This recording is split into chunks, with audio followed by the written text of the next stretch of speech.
销售的一些常用操作，先说 PLU 销售的，一个商品同时卖出多个，比如说卖出3个，就按这个按键，先按3，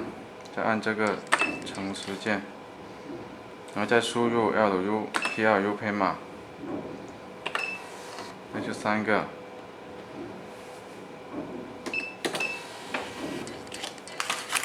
临时还有临时改价，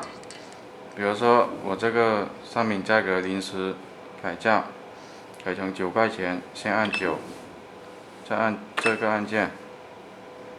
再输入PLU 编码，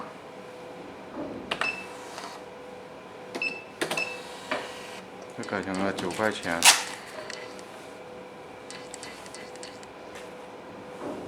这个先加